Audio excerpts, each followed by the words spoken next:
এবারে নদীপথে ঘরে ফেরা মানুষের খবর জানাতে রাজধানীর সদরঘাট থেকে যুক্ত আছেন সহকর্মী হেদায়েতুল্লাহ সীমান্ত। কথা বলবো তার সঙ্গে।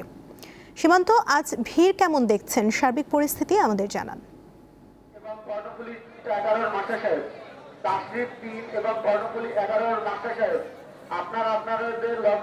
সুমনা, আপনি যেমনটি বলছিলেন এর আগে আমাদের সহকর্মী যে রেলপথ এবং সড়কপথের খবর জানাচ্ছিলেন, অর্থাৎ ঈদ উল ফিতর উদযাপনে নারীর টানে আজও রাজধানী ছাড়ছে মানুষ।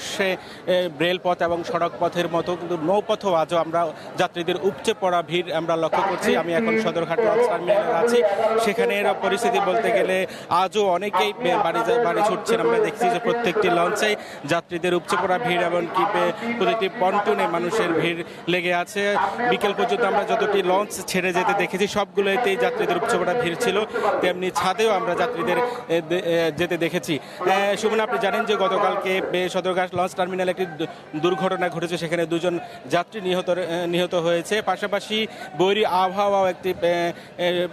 আবহাওয়ার কারণে অনেকেই মানে একেবারে এই কষ্টে আছেন, পাশাপাশি ভাবনায় আছেন যে বৈরী আবহাওয়া এবং কি যে দুর্ঘটনা ঘটছে সেই এসব দুর্ঘটনা থেকে রক্ষা পেয়ে এবং কি তারা প্রিয়জনের সাথে ঈদ করতে বাড়ি যেতে পারবেন।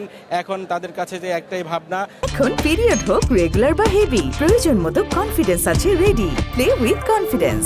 তারা নির্বিঘ্নে সুন্দরভাবে তারা বাড়ি ফিরতে পারবেন। আপনি জানেন যে গতকাল রাতেও বৈরী আবহাওয়ার কারণে যে লঞ্চগুলো রাজধানী সদরঘাট ছেড়ে গিয়েছে তারা নদীর মাঝপথে গিয়ে সেখানে ঝড়ের কবলে পড়েছে। সেই পরিস্থিতি গণমাধ্যমে দেশবাসী দেখেছে। তার কারণে কিন্তু নদী বন্দর অর্থাৎ বিআইডব্লিউটি এর কাছে যাত্রীরা সহ সংশ্লিষ্টরা আহ্বান জানিয়েছেন যে যেন আবহাওয়া পরিস্থিতি তাদেরকে লঞ্চে যে যারা চালক তাদেরকে যেন সঠিক দিক নির্দেশনা দেওয়া হয়। পাশাপাশি বিকেলে আমরা লঞ্চ টার্মিনালে দেখেছি যে নৌ পরিবহন প্রতিমন্ত্রী তিনি এসেছেন, তিনি আবারও আজকেও পরিদর্শন করেছেন। পাশাপাশি যেন কোনো ধরনের দুর্ঘটনা না ঘটে এবং কি যে গতকালকে যে দুর্ঘটনাটি ঘটেছিল যে নৌকার কারণে, অর্থাৎ যে লঞ্চের পাশে যাত্রীরা নৌকা করে উঠতে গিয়েই এই দুর্ঘটনা ঘটেছে। আজকে আমরা দেখেছি যে নৌ পরিবহন প্রতিমন্ত্রী তিনি এই যে সকল নৌযান লঞ্চের পাশে থাকেন সেগুলোকে উঠিয়ে দিয়েছেন। অর্থাৎ আজকে আমরা দেখেছি যে লঞ্চের আশপাশে সেই ধরনের কোনো ধরনের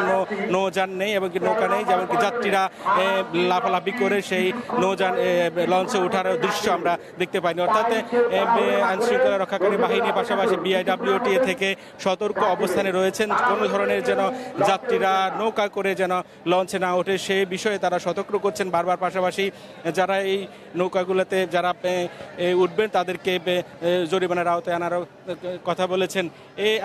এখন এই মুহূর্তে আমরা দেখেছি যে এখনও যাত্রীদের উপচে পড়া ভিড়, প্রত্যেকটি লঞ্চেই যাত্রীরা তাদের নারীর টানে তারা বাড়ি ফিরছেন। সুমনায় ছিল আমার কাছে সদরঘাট লঞ্চ টার্মিনাল থেকে বাড়ি ফেরা মানুষের সর্বশেষ পরিস্থিতি। সীমান্ত, ধন্যবাদ আপনাকে।